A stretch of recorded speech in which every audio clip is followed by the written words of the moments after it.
evening, everyone. My hearty pranams, and especially to our youth members, my dear friends.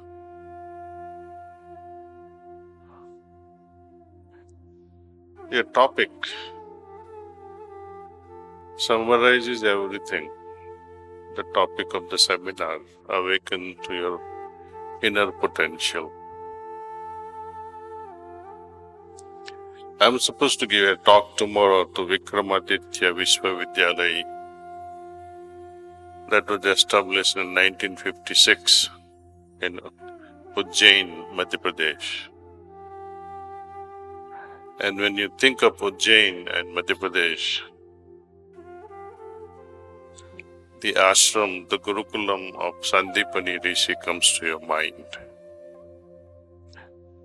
Those of you who are not familiar with Sandipani's Gurukulam, this is the place where Lord Krishna had his education as a child. There were many who underwent, and there are still many who are undergoing various levels of education at that Gurukulam. And surprisingly, it is still there, Sandipani Muni's ashram.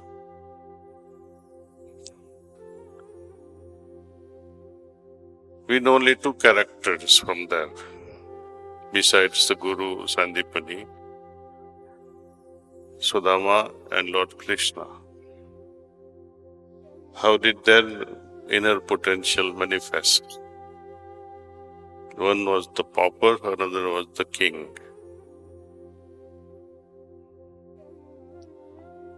Opulence unlimited. And Sudama, poverty unimaginable. When you go backward a bit and see the ashram of Vasishtha, Vishwamitra, during the times of Lord Rama, many students went there to learn, to partake knowledge from such great rishis, including Lord Ramchandra and his three brothers. Can you name them? Lakshman, then, and wow, you're good. So 4 brothers were there, and many other children were also studying there. But we all display various levels of manifestation of our inner potential. Gurus were the same. In one case, Sandipani, in another case, either Vasishtha or Vishwamitra, depending which ashram you went. But we pick up based on our ability. Inner potential is there, but it manifests differently in different individuals. And that's the beauty of nature. How to take the advantage of our inner potential? We are not talking of external potential, we're talking of inner potential. The topic says, awaken to your inner potential. This also reminds me of the ancient wisdom. Swami Vivekananda used to often repeated statement from him, arise, awaken, and rest not till your goal is achieved. That is, first you have to arise, wake up. Your eyes are open, but you are still sleeping, not knowing what I should be doing. Ignorance, the darkness of ignorance is prevailing in every heart, meaning there is no clarity of what to do next. We may be students studying, but the worries of the future takes over. What will I be doing after I finish this education? And that spoils our presence.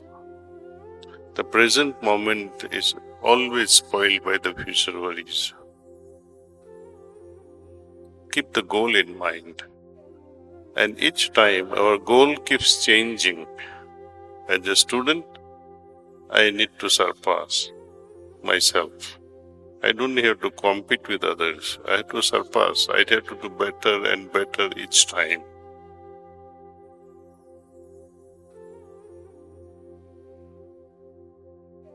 And that will prepare us for perfection in everything.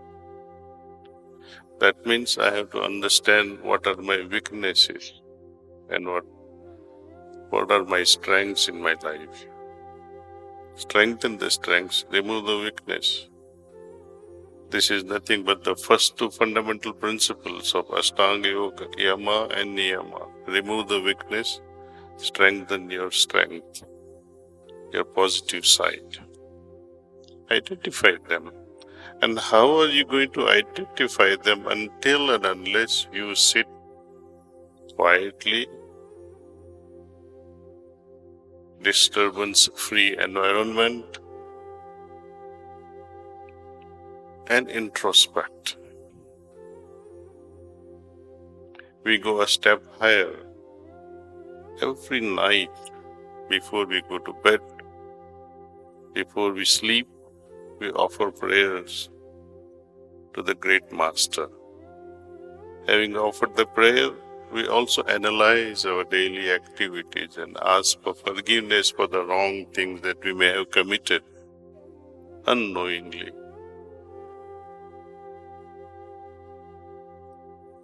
Scan through your daily activity and see where you have goofed up, where you have made mistakes, and promise yourself, never again shall I repeat this mistake. So every single night, having recognized our defects, assuring ourselves not to repeat them, you become better and better every day. Babaji Maharaj used to say often, there is nothing wrong in making mistakes. Make as many as you can, but don't repeat them. And there was a lot of wisdom within this. So first key is to analyze yourself, where you are. As far as this plus and minus aspects of life is concerned. Materially, you have already decided in which directions you are going. That is also not very fixed. You may become a doctor and end up opening up a restaurant, for example. Or you may be having a beauty parlor course and end up opening a cosmetic industry. So life, gives us a lot of opportunities of making change. And these are very welcome changes in life. Life is full of opportunities. And look to the positive side of it. If you look at the negative side, it will be doomed. You become negative, you cannot success in life. Success will elude you. Be very positive. If you succumb to negative thoughts, worries, then the next step that you take will be a faulty one. Always have this positive thing, and often we fall into this trap of negativity more than positivity at your age. I have also gone through it. What do we do at that time when doubts creep over? Meditate and clean yourself. And still, if it prevails, go to your preceptor, request for an individual sitting, read our scriptures, and take the guidance from that. I am showing you various ways of realizing our potential. In order to understand our potential better, we have to understand our weaknesses a lot. You have to diagnose your disease, your mental state. You have to become the doctor, psychiatrist for yourself and say, where am I failing? You need not discuss with anyone. Even when you go to a preceptor with despair, with negativity, you don't have to discuss all these problems. That is the beauty of Heartfulness way, where without discussing the problem with preceptors, you are able to get rid of them. You offer a prayer at bedtime to Babaji Maharaj, to Chariji, Lalaji, to God, whomsoever you like. Then see how speedily the solution to your problem appears.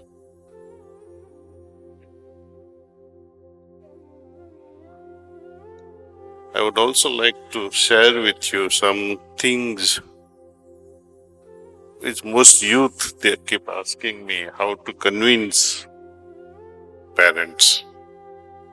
How many of you are meditating where in your situation your parents are not meditating? Can you raise the hands? Not bad. You are brave ones. So often children of your age, they ask, I am meditating but my parents are not meditating. What to do, how to convince them? Even my father used to worry when I was meditating, though he was a very religious person.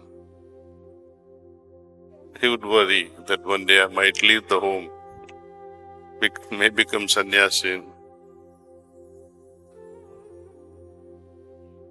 Because all these elders, they don't see anyone meditating with closed eyes, sitting quietly for an hour.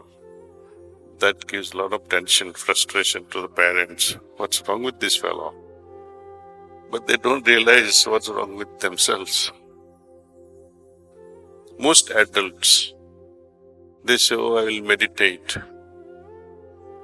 later on when I retire. But when you do retire, your back will give up, your knees will give up, and you can't sit in Padmasana like this. You sit for 5 minutes with folded legs and your knees will start hurting. Your back will hurt. How will you ever meditate in your old age? And how productive will that be if you meditate then, where no one is benefiting from the peace that you are enjoying? But at a very early age when we meditate, that meditative state of mind will continuously keep guiding us all through our life. And if you speak of genetics, man of 70 having regularized his DNA chromosomes at a cellular level, how is he ever going to transmit that strength to the next generation? It's impossible. But you, young ones, you can meditate at this very early age. Change the inner chromosomes, your genetic disposition at a cellular level. Your children will be different. That is the biggest impact I see of meditation, where you are able to transfer your strength to the next generation, transferring your abilities to the next generation. The potential that you have, now you are transferring it to an achievable level by the next generation, by your own tapasya, by your own practices. So don't give up on that. Practice more than ever. Become an intense abhyasi. So far, if you are meditating for 5 minutes, it's okay. Slowly increase it.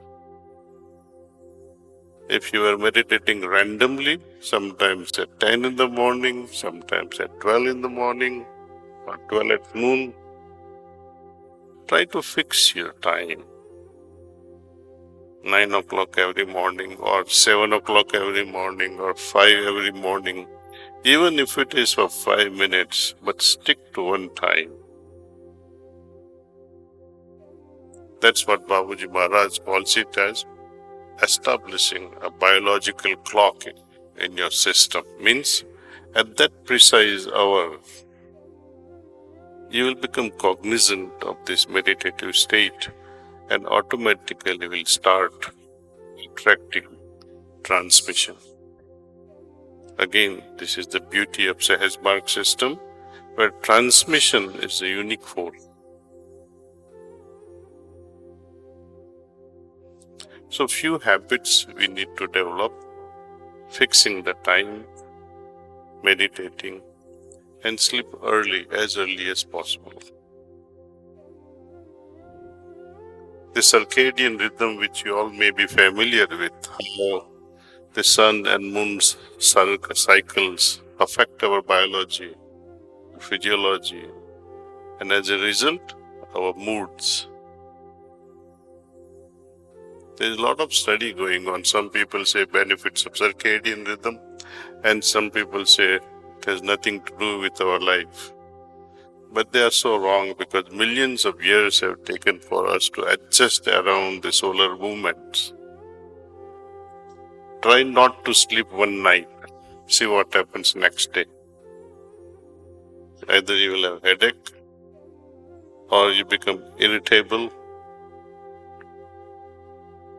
A lot of early morning car accidents are attributed to sleepless nights.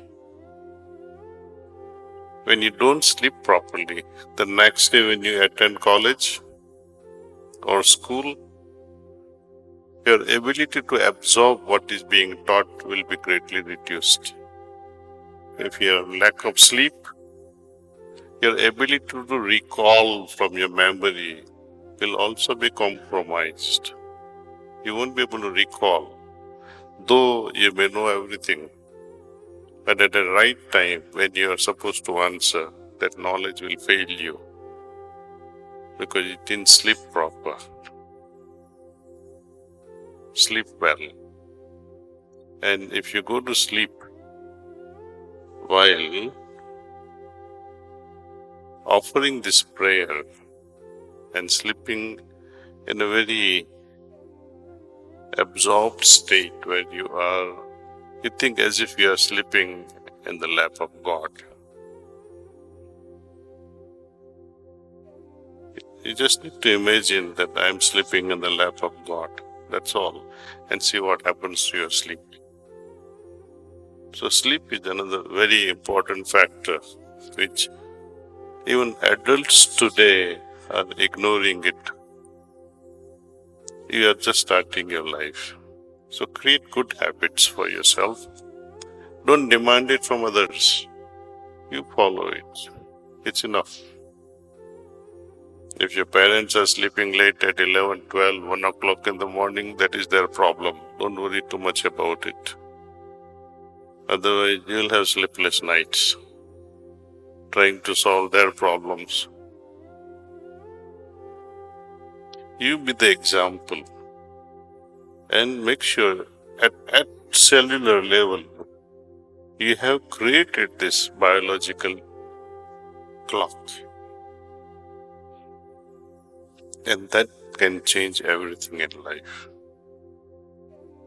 Another important thing most of you do understand is the right diet and exercise. Exercise well.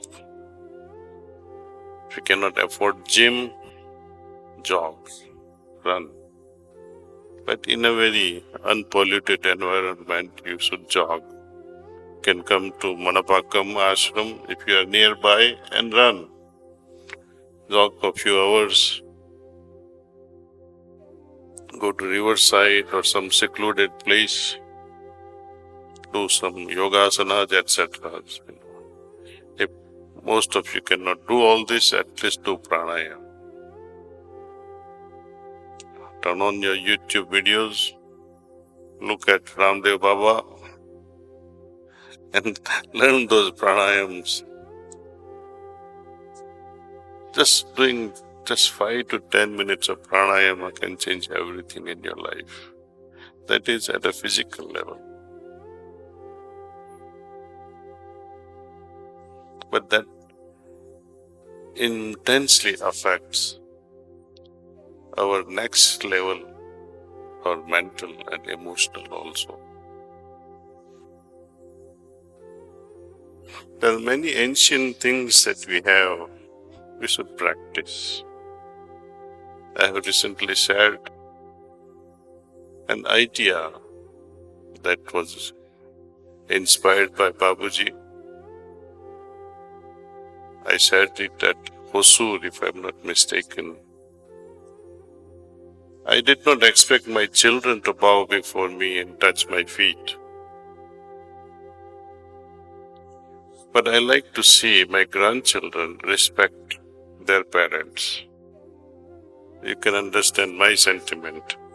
But I'm afraid these children, my grandchildren who are growing up, should not disturb parents.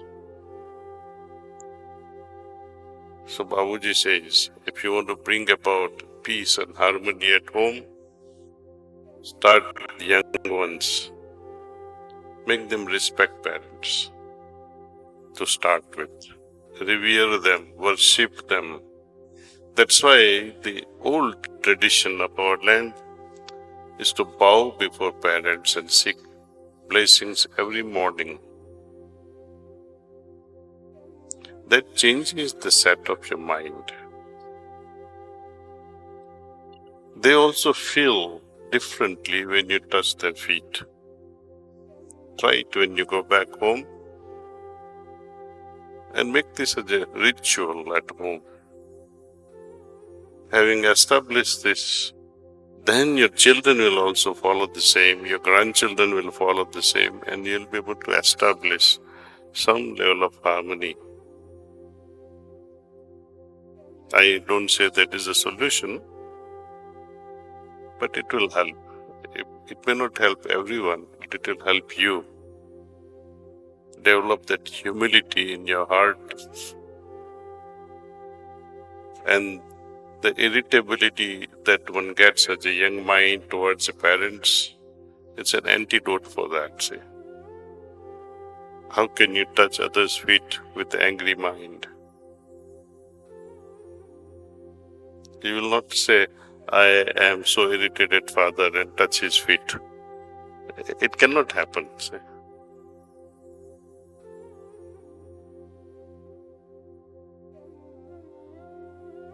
Awakening, it only means to have lot of awareness within ourselves. Many people are aware of what is right, what is wrong. But often it's difficult to follow what is right, and also becomes very difficult to abandon what is wrong for us. It's in human DNA.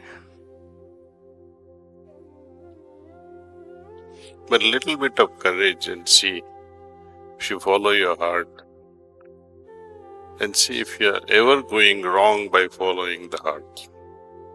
Try to find the examples in your life and lives of your parents and the dear ones. Have they ever gone wrong by following the heart?